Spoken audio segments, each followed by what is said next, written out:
Եթե փորձենք երկու մասի բաղդատել, այսինքն հարկային մարմնի կողմից հավաքագրումներ եւ մաքսային մարմնի կողմից հավաքագրումներ, առաջինի դեպքում ունենք 11.2%-անոց աճ, որը առաջանցիկ է, քան մեր տնտեսական աճի կամ ակտիվության տեմպերն են, երկրորդ դեպքում ունենք 15%-անոց անկում, մոտավորապես մաքսայինի կողմից, ինչ է դա նշանակում, դա նշանակում է, որ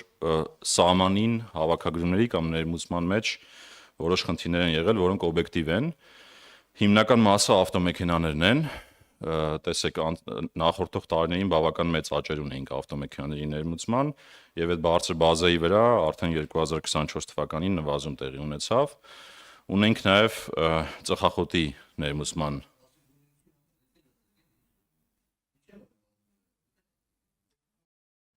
Ես հիմա ներկայացնեմ զեկույցը, հետո դուք հարցերով կտաք ավելի կպարզաբանեմ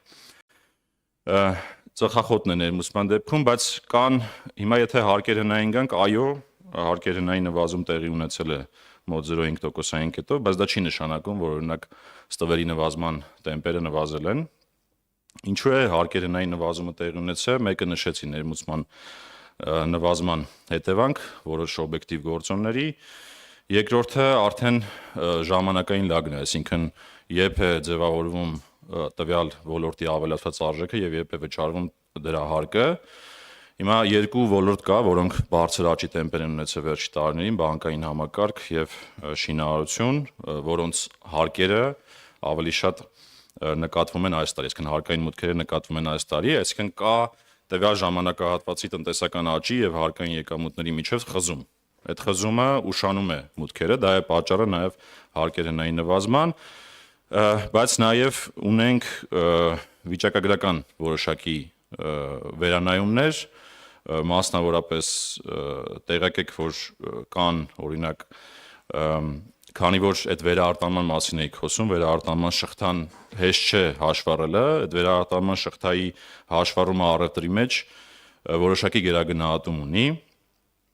մյուսը մեր արդեն մյուս խնդիրը, որ նկատվում է մեր կողմից, դա օրինակ այնտեղ կա սեփական կացարանում բնակվելու հանգամանք, երբ որ վերջին տարիներին սկսել վիճակագրական կոմիտեն դա հաշվառել, դա բերել է որոշակի բարձրացումների, իսկ ինքը հարկ չի գեներացնում, այսինքն մարդը երբ որ բնակվում է իր բնակարանում, ինքը որոշակի գնով ձևակերպվում է որպես ավելացված արժեք տվյալ տարվա համար, բայց ինքը հարկ չի գեներացնում։ Այսինքն կան նաև վիճակագրական խնդիրներ, բայց գլոբալ խնդիրները այդ երկուսն են՝ ներմուծում եւ տնտեսության կառուցվածքի փոփոխություն, որոնց հարկերը ավելի ուշ են վճարվում կամ չեն վճարվում, որովհետեւ արտահանելի հատված են, ինչպես պարոն նախարարը նշեց։ Սա է հիմնական պատճառը։ Հիմա գանք մյուս զարգացումներին, նախ նշեմ, որ եթե խոսենք օրինակ 5 ամիսներից արդեն բավական բարձր աճեր ունենք եւ այդ իմ ասացի վկայությունն է, որ մենք հիմա արդեն հավաքագրումներում մեծ տեմպ ենք հաղորդել, մոտավորապես 142 միլիարդ հունվար մայիսով ավելացում կա, որը 14.4%-ով աճ է ենթադրում, եւ ես սրա համար ուզում եմ առաջին հերթին շնորհակալություն հայտնել բոլոր հարկվճարողներին, եւ դա նաեւ առաջանցիկ է տնտեսական աճի տեմպից, ինչը նշանակում է, որ հարկերհնայացուցանիշի տեսանկյունից արդեն բարելավումները սկսել են։ Նշեմ նաև, որ 24 թվականին մոտ 392 միլիարդ վերադարձ է տեղի ունեցել հարկ վճարողներին, որի մեջ մեծ մասը, նախ 81%-ով աճ, 29.3 միլիարդով աճ ունենք, մեծ մասը իհարկե այստեղ խոսքը հիպոթեկի տոկոսագրումների դիմաց եկամտային հարկի վերադարձի մասին է, որը աճել է 32%-ով կամ 16.6 միլիարդ դրամով։ Հիմա որպեսզի կարողանանք հասկանալ, թե պետք գործունեությունը ինչ արդյունավետություն է ունեցել, պետք է տարբեր ասպեկտներով դիտարկենք։ Մեկը ասեցի, ինչքանով է համահունչ տնտեսական զարգացումներին, արդեն խոսեցինք նրա մասին, որ եթե օրինակ այդ ներմուծման գործոնը որոշակի տարանջատենք, հարկային մարմնի հավաքագրումները համահունչ են եղել մի բան էլ ավել տնտեսական զարգացումներին, մյուս կտորը, որով չափում ենք արդյունավետությունը պետական եկամուտների կոմիտեի, երկու ցուցանիշ են՝ ծախսը արդյունավետություն եւ վարչարարության արդյունավետություն, ինչը նշանակում է, թե մեր հասարակությունը որքան է ծախսում մեր հարկերի հավաքագրման վրա, եւ այդ ցուցանիշը ուրեմն վարչարարության արդյունավետության ցուցանիշը մոտ 1.2 է, 1.1% էլ ծախսը արդյունավետության ցուցանիշն է, իսկ այլ հավասար պայմաններում, եթե շատ չխորանանք մասնագիտական դետալների մեջ, մեր հասարակությունը մեր հարկերի 1.1-ից 1.2%-ն է ծախսում հարկահավաքման գործառույթները պատշաճ իրականացնելու համար։ Մյուսը ստվերի նվազումն է, տեսեք, հարկեր հնայի նվազում կա, այո, բայց ստվերի տեմպերը նվազման չեն դանդաղել։ Դրա մասին է վկայում մեր եւ ֆինանսների նախարարության տարբեր գնահատումներ, եւ եթե վերջի տարիներին նայենք, պարբերաբար 0.3-ից 0.4%-ային կետ ստվերից դուրս եկող եկամուտներ ունենք, ինչը տարեկան նշանակում է լրացուցիչ 30-40 միլիարդ եկամուտներ։ Բացի դա, եթե փորձենք օրինակ մեր վարչարության արդյունքներից խոսել, մենք ունենք 24 թվականին 49.5 միլիարդ դրամի ավել առաջադրումներ մեր բոլոր գործիքներով վարչարության հարկվճարողներին, որը 37%-ով ավել է, սա եւս մեկ անգամ փաստում է, որ ստվերի նվազման ջանքերը շարունակել են 2024 թվականին, եւ մյուս ասպեկտը պետ գործունեության արդյունավետության գնահատման դա գոհունակությունն է տնտեսվարողների, որը ամեն տարի չափում ենք թե մենք, թե նաեւ միջազգային կառույցների միջոցով, եւ անցած տարվա արդյունքները վկայում են, որ հարկային մարմնի մասով հարցվածների 83%-ը գոհ է աշխատանքից, մաքսային մարմնի մասով մի փոքր ավելի ցածր 80%-ին մոտ,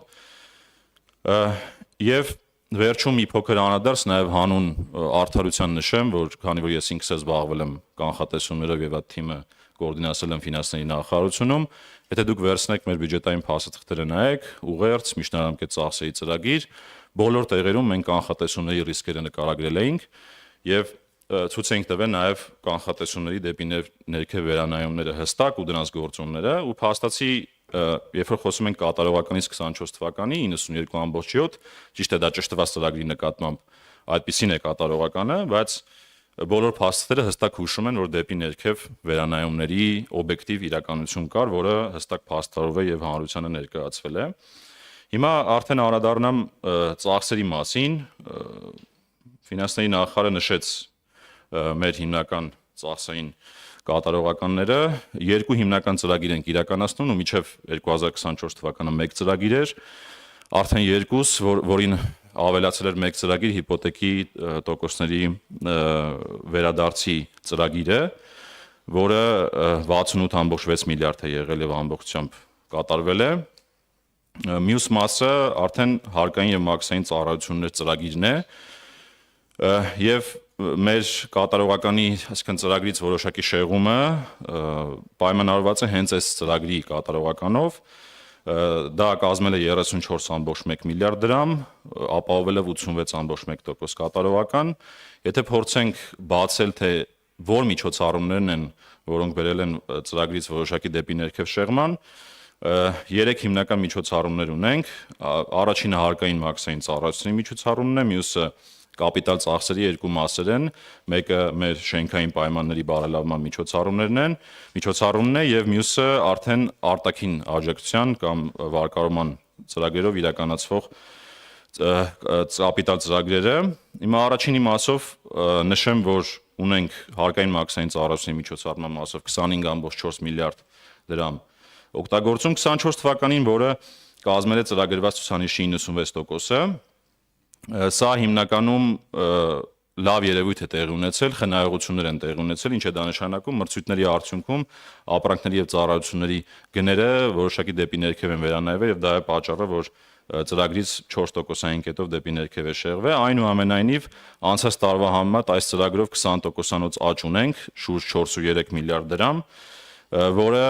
հետևանք է նրա, որ անցած տարի ներդրվել է հարկային եւ մաքսային ծառայությունների համար հավելավճարի համակարգ, որով որ կոնկրետ ցուցանիշների թիրախների հասնելու դեպքում մեր ծառայողները լրացուցիչ հավելավճարներ են ստանում։ Մյուսը շենքային պայմանների մասով նշեմ, որ նախատեսված միջոցների 47%-ն է օգտագործվել, մոտ 1.2 միլիարդ դրամ, սա հիմնականում վերաբերում է Բաղդաշանի մաքսային կետի շինարարությանը։ Բաղդաշանի մաքսային կետի շինարարության խնդիրը հիմնականում անցած տարվա բնական աղետի հետ է կապված, որը հնարավորություն չի տվել շինարարությունը այն տեմպերով իրականացնել, ինչը որ նախատեսել էինք, բայց այնուամենայնիվ եւս մի գործոն է կա, որոշակի փոփոխություններ են կարել նախագծանախաշվային փաստաթղթերում, որի արդյունքում անկախ այդ նշված ավելի քիչ օգտագործված գումարների անցած տարվա համեմատ կապիտալ շինարարությունը աճել է այդ ուղղությամբ հակատաշենում 61%-ով կամ մոտ 69 միլիոն դրամով։ Եվ վերջինը Մեղրի սահմանային անցման կետի ծրագիրն է, որտեղ ունենք երկու ֆինանսավորման աղբյուր, դրամաշնորհ եւ վարկային ծրագիր։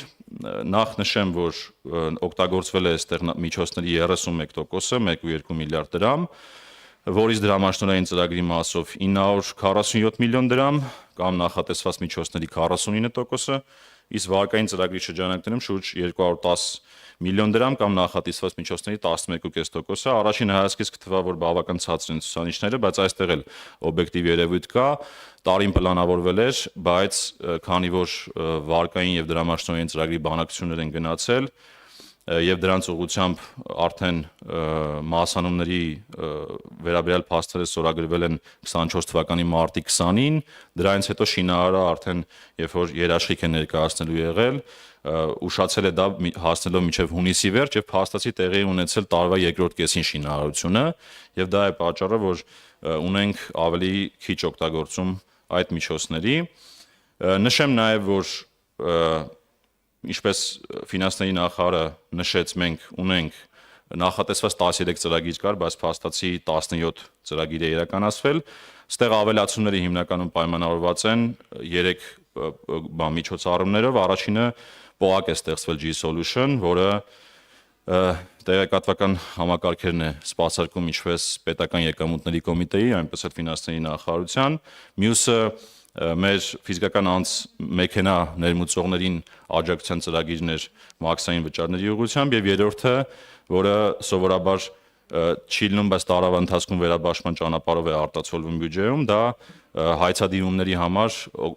կատարվող վճարներն են եւ այս 3 հիմնականն են, որոնք ավելացել են տարվա ընթացքում։ Սա ծախսերի մասով եւ քանի որ առիթ ունեցել ենք կառավարության ծրագրի հաշվետվությունը ներկայացնելուց խոսել նաև այն բարեփոխումների մասին, որոնք 2024 թվականին իրականացվել են, ես ուղղակի կարճ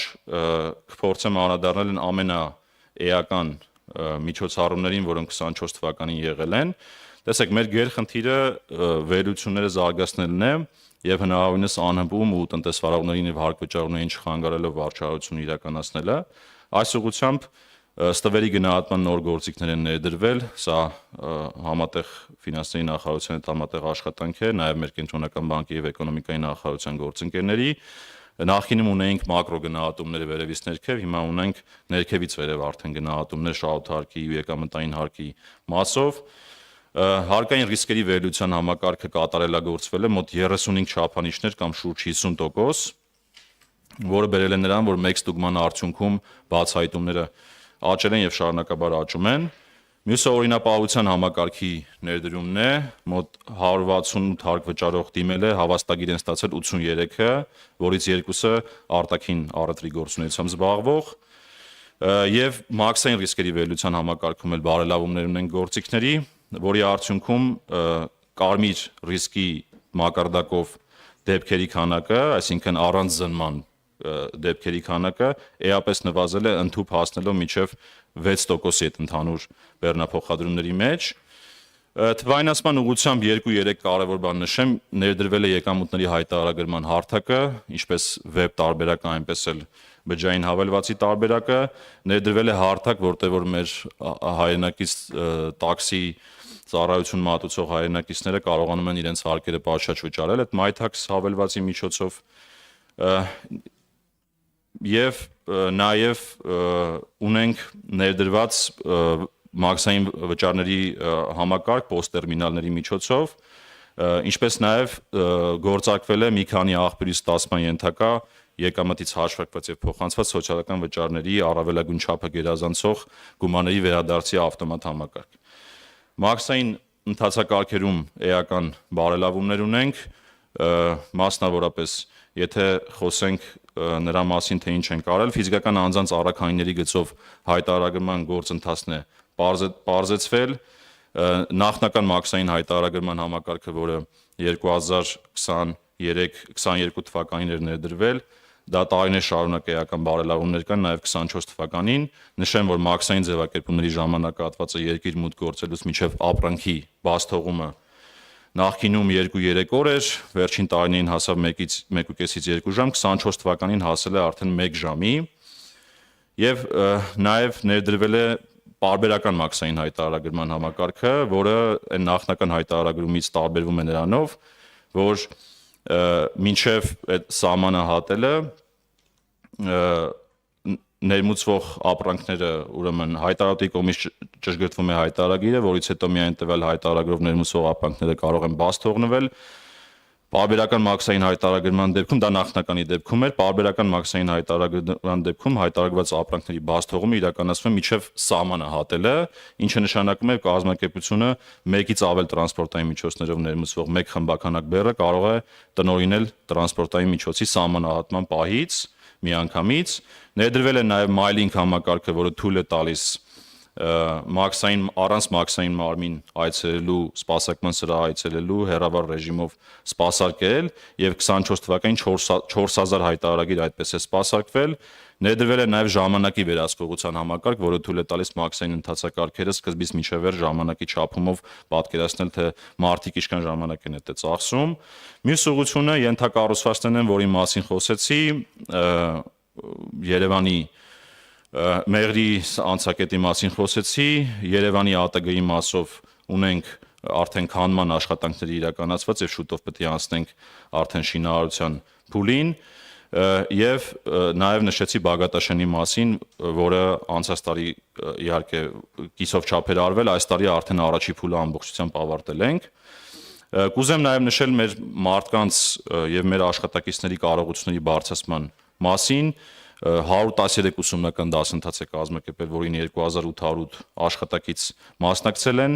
բայց նաև պատրաստման եւ վերապատրաստման գործընթացներ են իրականացվել, որտեղ ստուգվում է բարեվարկություն, կարողություններ են զարգացվում, մոտ 237 հարկային ծառայող, 331 մաքսային ծառայող պատրաստվել են եւ վերապատրաստվել է 232 ծառայող։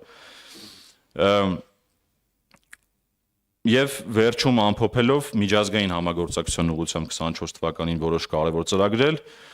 նախ Ասիական զարգացման բանկի հետ մեկնարկել է հայ-վրացական համատեղ հսկողության սահմանային անցման կետի զարգացման պլանի մշակման աշխատանքները, Համաշխարհային բանկի հետ մեկնարկել է անկախ գոհունակության հարցումներ, ինչպես նաև KPI-ների համակարգ նոր մեր աշխատակիցների համար եւ մի կարևոր ձեռքբերում էլ UNDP-ի հետ ներդրվել է թվային հետախուզության լաբորատորիա, որը թույլ է տալիս թվային գործիքներով պայքարել տնտեսական հանցագործությունների դեմ եւ մի կարևոր նախաձեռնությունն էլ 24 թվականին օրենքով ազգային ժողովը ընդունել է ֆինանսական հաշիվների վերաբերյալ տեղեկությունների ավտոմատ փոխանակման մասին իրավասու մարմինների բազմակողմ համաձայնագիրը, որը թույլ է տվել միանալ մի այսպես ասած հարթակի, որտեղ փոխանակվելու են ֆինանսական հաշիվները այս տարվա սեպտեմբերից արդեն սկսած տարբեր երկրների միջև եւ վերջում ամփոփելով ուզեի եւս մեկ անգամ կրկնել իմ կոչը հարկ վճարելու մշակույթի հետ կապված, որը վերջին պարբերաբար եւ ասուլիսներին եւ հարցազրույցներին ես հնչեցնում եմ, հարկ վճարելը ոչ միայն սահմանադրական պարտավորությունն է, այլև յուրաքանչյուրիս ներդրումն է մեր մեծ ընտանիքի բյուջեում, ուղղված բոլորիս համար կյանքի բարձր որակ ապահովելուն եւ բոլորիս լիարժեք երջանիկ դարձնելուն։ Իսկ բարեխիղճ հարկ վճարելը հոգատարությունն ու պատասխանատվություն ստանձնել է այդպիսի կյանք ապահովել ներկա եւ ապագա սերունդների, մեր երեխաների համար, որը համոզված եմ յուրաքանչյուրս զգում եք ձեր հոգու խորքում։ Շնորհակալություն եւ պատրաստ եմ պատասխանել հարցերին։